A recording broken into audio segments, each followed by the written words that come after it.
Singular ಮತ್ತು plural ನೌನ್ಸು. So ಇವಾಗ ಇಲ್ಲೊಂದು ಬರ್ಡೇಗೆ ಏನೇನು ಬೇಕು ಅಂತ ಲಿಸ್ಟ್ ಇದೆ. ಕೇಕ್ಸು, ಹ್ಯಾಟ್ಸ್, ಬಲೂನ್ಸ್, ಚಾಕ್ಲೇಟ್ಸು ಅಂತ. ಇಲ್ಲಿ ಸಿಂಗ್ಯುಲರ್ ಮತ್ತು ಪ್ಲೂರಲ್ ನೌನ್ಸು ಅಂದರೆ ಏಕವಚನ ನಾಮಪದಗಳು ಮತ್ತು ಬಹುವಚನದ ನಾಮಪದಗಳು. ಏಕವಚನದಲ್ಲಿ ಏನೇನು ಕರಿತೀವಿ ಅಂತ. Singular ನೌನ್ಸು,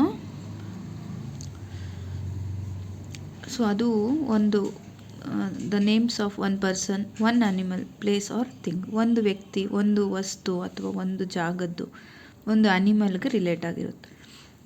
example house, bird, fruit ಹಣ್ಣು, apple, toy, cat, bird, owl. So ಈ ಥರ. ಪ್ಲೂರಲ್ ನೌನ್ಸ್ ಏನು ಹೇಳುತ್ತೆ ಅಂದರೆ ಒಂದಕ್ಕಿಂತ ಜಾಸ್ತಿ ಇರೋದು, ಮೋರ್ ದ್ಯಾನ್ ಒನ್ ಪರ್ಸನ್ನು. ಬಹುವಚನ ಸಿಂಗ್ಯುಲರ್ ಏಕವಚನ, more than one person,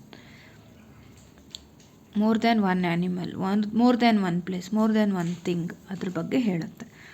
schools, playgrounds, classrooms, tables, chairs, boxes ಇದೆಲ್ಲ. ನೋಡಿ ಇಲ್ಲಿ ಸ್ಕೂಲ್ಸು ಎಂಡ್ ವಿತ್ ಎಸ್, ಮತ್ತು tables end with S, boxes ending with E S. ಓಕೆನಾ? ಸೊ ಈ ಸಿಂಗ್ಯುಲರ್ ನೌನ್ಸ್ ಅರ್ಥ ಆಗಿರುತ್ತೆ. ಇವಾಗ ಒಂದು ವಸ್ತು ವ್ಯಕ್ತಿನ ಡಿನೋಟ್ ಮಾಡುತ್ತೆ, ಒಂದು ಜಾಗವನ್ನು, ಒಂದು ವಸ್ತುವನ್ನು ಡಿನೋಟ್ ಮಾಡುತ್ತೆ.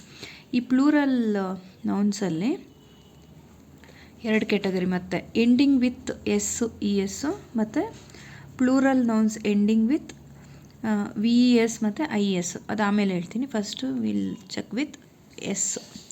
Plural nouns ending with S or E S. ಇಲ್ಲಿ ಎಕ್ಸಾಂಪಲ್ಸ್ ನೋಡಿ.